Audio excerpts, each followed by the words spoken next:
विद्यार्थी मित्रांनो, सत्र 2025-26 ला आता सुरुवात झाली आहे। अनेकांचे प्रवेश सुरू आहेत आणि अनेकांचे प्रवेश पूर्ण झालेले आहेत। तर या सत्रामध्ये काही महत्त्वाच्या बाबी आपल्याला करायच्या असतात। त्यापैकी एक महत्त्वाचं कार्य म्हणजे शिष्यवृत्तीचे अर्ज। शिष्यवृत्तीचे अर्ज हे जवळपास 11वी पासून भरायला सुरुवात होते। 10वी पर्यंत वेगवेगळ्या शिष्यवृत्ती आहेत आणि 11वी पासून ज्या शिष्यवृत्त्या आहेत तर त्यामध्ये भारत सरकार शिष्यवृत्ती ही एक अत्यंत महत्त्वाची शिष्यवृत्ती मानली जाते। तर अनेक ठिकाणी विद्यार्थ्यांना फी भरावी लागते आणि शिष्यवृत्तीच्या मार्फत जवळपास त्या फीचा 50% परतावा हा विद्यार्थ्यांना मिळत असतो। त्याकरता महा डीबीटी पोर्टल नावाचे पोर्टल भारत सरकारने तयार केलेले आहे आणि त्या महा डीबीटी पोर्टलच्या माध्यमातून आपण शिष्यवृत्ती करता अर्ज करू शकतो। आता हा जो व्हिडिओ आहे या व्हिडिओमध्ये आपण 3 मुद्द्यांवर चर्चा करणार आहोत। पहिला आहे शिष्यवृत्तीच्या विविध योजना, दुसरं अर्ज दाखल करण्याच्या तारखा। तर 2025-26 आता सत्र सुरू झालं आहे, त्यामुळे या सत्रामध्ये अर्ज दाखल करण्याची तारीख किती आहे या संदर्भात आपण चर्चा करणार आहोत। त्यासोबत आवश्यक कागदपत्र जी आपल्याला जोडायची आहेत स्कॅन करून, तर त्या संदर्भात सुद्धा आपण माहिती पाहणार आहोत। विद्यार्थी मित्रांनो, अनेक वर्षाच्या अनुभवाने असे लक्षात येते की अनेक विद्यार्थी स्कॉलरशिपचे फॉर्मच भरत नाहीत आणि त्यामध्ये अडचण कोणती आहे तर कागदपत्रांची पूर्तता ही खरी त्यामधली अडचण आहे, परंतु ही वास्तविकता नाही आहे। आपण दुर्लक्ष करतो, आळस करतो आणि त्यामुळेच आपण त्या फॉर्म पासून, शिष्यवृत्तीच्या म्हणजे स्कॉलरशिपच्या फॉर्म पासून वंचित राहतो व आपल्याला स्कॉलरशिप मिळत नाही। वर्ग 11 पासून भारत सरकार शिष्यवृत्ती सुरू होते। विविध प्रकारच्या शिष्यवृत्त्या आहेत। एससी करता, एसटी करता, ओबीसी करता, व्हीजेएनटी करता, एसबीसी करता वेगवेगळ्या शिष्यवृत्तीच्या रकमा मिळतात। एवढंच नव्हे तर उच्च शिक्षण जे आहे, उच्च शिक्षणामध्ये तुमच्या शिक्षणानुसार फार मोठ्या रकमा ह्या शिष्यवृत्तीच्या माध्यमातून मिळत राहतात। इंजिनिअरिंगचे विद्यार्थी आहेत, जवळपास 50-50 हजार रुपयापर्यंत त्यांना शिष्यवृत्ती मिळते। मेडिकलचे विद्यार्थी आहेत, त्यांना सुद्धा 50 हजारापर्यंत शिष्यवृत्त्या मिळतात। एवढंच नव्हे तर प्रायव्हेट मेडिकल कॉलेज म्हणजे सेमी गव्हर्नमेंट मेडिकल कॉलेजमध्ये जे विद्यार्थी ॲडमिशन्स घेतात तर त्यांना जवळपास 50% म्हणजे 10 लाखाची जर फी असेल तर 5 लाख शिष्यवृत्ती त्यांना मिळते। तर अशा प्रकारच्या अनेक शिष्यवृत्त्या ह्या आहेत, त्या संदर्भात आपल्याला आज माहिती घ्यायची आहे।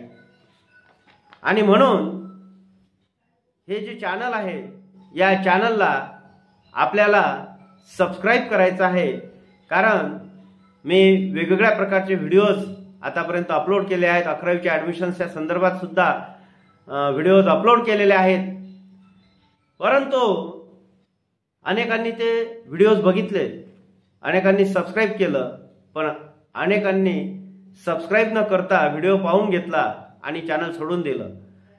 तर असं करू नका, कारण की या चॅनलवर शैक्षणिक दृष्टिकोनातून अत्यंत महत्त्वाच्या बाबी पुढेही येत राहणार आहेत, म्हणून प्रत्येकाने हे चॅनल सबस्क्राईब करायचं आहे।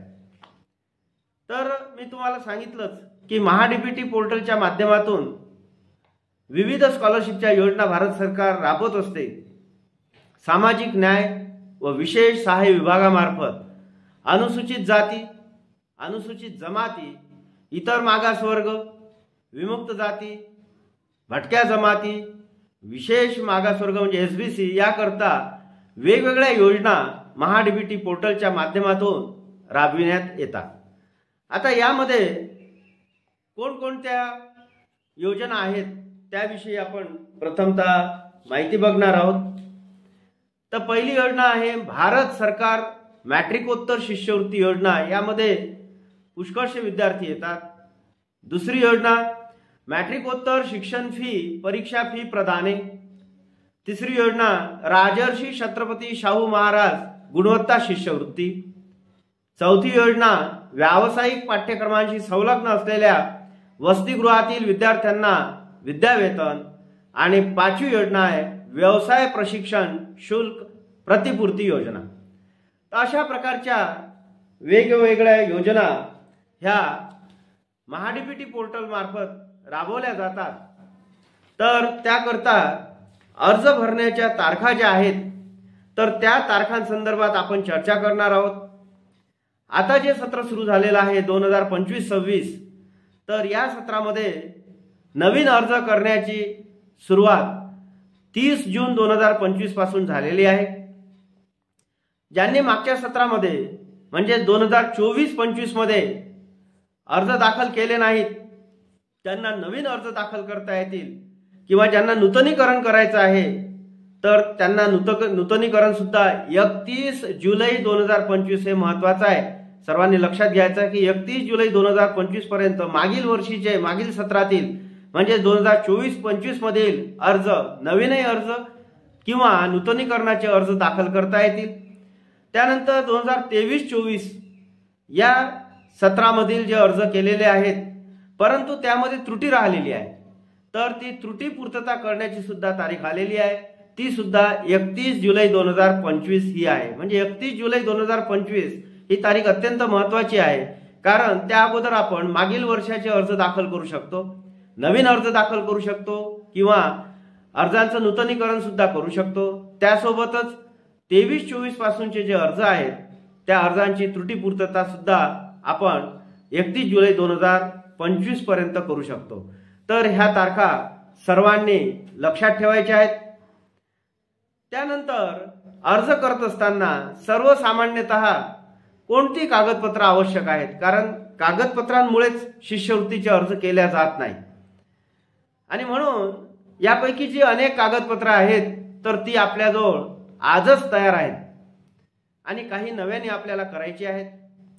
फक्त उच्च शिक्षणामध्ये काही कागदपत्र, या कागदपत्रांपैकी 1-2 कागदपत्र जास्त लागतील, सिलेक्शन लेटर वगैरे, तर तेवढं तर आपल्याकडे असतेच, त्याच्यामुळे आपल्या जवळ असणारीच कागदपत्र जास्त आहेत, नव्याने काही कागदपत्र करायची असतात आणि तीही 15 दिवसात तयार होतात। तेव्हा कोणकोणती कागदपत्र आवश्यक आहे त्या संदर्भात आपण माहिती बघणार आहोत। पहिला आहे आधार कार्ड झेरॉक्स, दुसरं शाळा सोडल्याचा दाखला TC, तिसरं गुणपत्रिका झेरॉक्स म्हणजे 10वीची गुणपत्रिकेची झेरॉक्स, 12वीची गुणपत्रिकेची झेरॉक्स आणि मागील वर्षी जी परीक्षा आपण दिलेली आहे तर त्या गुणपत्रिकेची झेरॉक्स, या गुणपत्रिकेच्या झेरॉक्स आपल्याजवळ तयारच असतात। बोनाफाईड प्रमाणपत्र म्हणजे जिथे आपण शिक्षण घेत आहोत त्या वर्षी तर त्या कॉलेजमध्ये शिकत असल्याचा पुरावा, त्याला बोनाफाईड प्रमाणपत्र असं म्हणतात। पाचवं जातीचा दाखला, कास्ट सर्टिफिकेट। सहावं पासबुकच्या पहिल्या पेजची झेरॉक्स, कारण शिष्यवृत्ती आपल्या खात्यामध्ये जमा होते त्याकरता आपल्या अकाउंट नंबरची गरज आहे। त्यानंतर सातवं OBC, VJNT, SBC करिता नॉन क्रिमिलियर सर्टिफिकेट। आठवं डोमिसाईल सर्टिफिकेट। नववं पालकाचा उत्पन्नाचा दाखला आणि 10वं वडील हयात नसल्यास त्यांच्या मृत्यूचा दाखला व आईचा उत्पन्नाचा दाखला। आता यामध्ये आपण बघू की काही कागदपत्र जी आहेत ती आपल्याकडे तयारच आहेत। पहिलं जे कागद आपल्याला लागणार आहे ते म्हणजे आधार कार्ड झेरॉक्स, आधार कार्ड प्रत्येकाकडे तयार आहे। दुसरं शाळा सोडल्याचा दाखला TC, ही सुद्धा प्रत्येकाकडे उपलब्ध आहे, त्याची झेरॉक्स। त्यानंतर गुणपत्रिका आपल्याकडे आहेतच तर त्याच्या झेरॉक्स। बोनाफाईड प्रमाणपत्र कॉलेजमध्ये गेल्याबरोबर आपल्याला मिळून जातं। त्यानंतर जातीचा दाखला आपण बनवलेला असेलच, पासबुक आपल्याजवळ आहेच, त्याच्या पहिल्या पेजची झेरॉक्स, त्यानंतर डोमिसाईल सर्टिफिकेट आपल्याकडे असेलच. तर एवढे डॉक्युमेंट्स तर आपल्याजवळ तयारच आहेत. त्या व्यतिरिक्त फक्त पालकाचा जो उत्पन्नाचा दाखला आहे तर तो 2 दिवसामध्ये बनून जातो. पटवाऱ्याकडून आपल्याला 1 वर्षाचा उत्पन्नाचा दाखला घ्यायचा आणि सेतूवर जाऊन तहसीलदाराचा उत्पन्नाचा दाखला बनवून घ्यायचा. ही प्रक्रिया 2च दिवसाची आहे. त्यानंतर नॉन क्रिमिलियर सर्टिफिकेट जे आहे, तर नॉन क्रिमिलियर सर्टिफिकेट बनवायला जास्तीत जास्त 15 दिवस लागतात. 15 दिवसामध्ये नॉन क्रिमिलियर सर्टिफिकेट होते. नॉन क्रिमिलियर सर्टिफिकेट करता कोणते डॉक्युमेंट्स लागतात ते मी तुम्हाला या व्हिडिओमध्ये सांगणार आहे. आणि आता रेअर केसमध्ये वडील हयात नसतील, वडिलांचा मृत्यू झाला असेल तर त्यांचा मृत्यूचा दाखला, आणि मग अशा केसमध्ये जो उत्पन्नाचा दाखला जोडायचा आहे तो आईचा उत्पन्नाचा दाखला आपल्याला जोडायचा आहे. आता याच्यामध्ये उत्पन्नाचा दाखला आपल्याला काढायचा आहे, त्याच्याकरता कोणकोणते डॉक्युमेंट्स लागतात. तर पहिला डॉक्युमेंट लागतो तलाठी दाखला, म्हणजे तलाठ्याकडे जाऊन 1 वर्षाचा उत्पन्नाचा दाखला बनवून घ्यायचा. त्यानंतर आधार कार्डची झेरॉक्स आणि तिसरं म्हणजे राशन कार्ड झेरॉक्स. हे 3 डॉक्युमेंट्स घेऊन सेतूवर जायचं, रजिस्ट्रेशन करायचं आणि दुसऱ्याच दिवशी आपल्याला उत्पन्नाचा दाखला मिळतो. त्यानंतर हे झालं 1 वर्षाकरता. नॉन क्रिमिलियर सर्टिफिकेट जे आपल्याला काढायचं आहे त्याच्याकरता 3 वर्षाचा उत्पन्नाचा दाखला लागतो आणि त्याची प्रोसिजर तीच आहे की तलाठ्याचा दाखला 3 वर्षाचा उत्पन्नाचा घ्यायचा. एकाच दाखल्यामध्ये 3ही वर्षाचं उत्पन्न तलाठी लिहून देतात. त्यानंतर आधार कार्डची झेरॉक्स आणि राशन कार्ड झेरॉक्स. तर अशा प्रकारे हे 3 डॉक्युमेंट्स म्हणजे 3 वर्षाचा उत्पन्नाचा दाखला आणि 1 वर्षाचा उत्पन्नाचा दाखला सोबतच सेतूवर द्यायचे आहे, त्याचं रजिस्ट्रेशन करायचं आहे आणि जवळपास दुसऱ्या किंवा तिसऱ्या दिवशी आपल्याला हे उत्पन्नाचे दाखले मिळून जातात. त्यानंतर मग नॉन क्रिमिलियर करता अर्ज करायचा आहे. नॉन क्रिमिलियर करता कोणकोणते डॉक्युमेंट्स पाहिजेत त्या संदर्भात आपण चर्चा करू. पहिलं आहे शाळेची TC, दुसरं जातीचे प्रमाणपत्र, तिसरं तहसीलदाराचा 3 वर्षाचा उत्पन्नाचा दाखला जो आपण तयार करून घेतला आहे, चौथा घोषणापत्र, स्वयं घोषणापत्र जे सेतूवरच उपलब्ध असते, 5वं आधार कार्ड झेरॉक्स, 6वं राशन कार्ड झेरॉक्स आणि 7वं रहिवासी दाखला.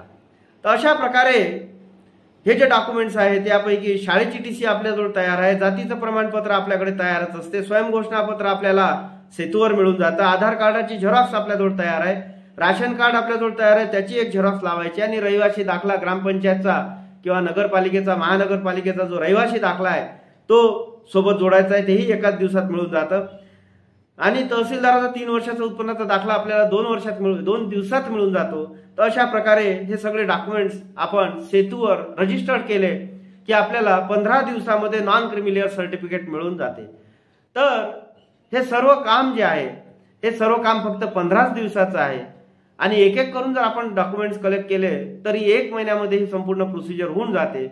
आणि अशा प्रकारे आपण शिष्यवृत्ती करता अर्ज सहजपणे दाखल करू शकतो. आणि म्हणून या वर्षीचा तर शिष्यवृत्तीचा अर्ज आपल्याला दाखल करायचाच आहे, परंतु ही माहिती नसल्यामुळे मागच्या सत्रातला 24-25चा जर अर्ज दाखल करायचा राहून गेला असेल तर तो सुद्धा ही कागदपत्र जोडून आपण 31 जुलैपर्यंत आपला अर्ज दाखल करू शकतो.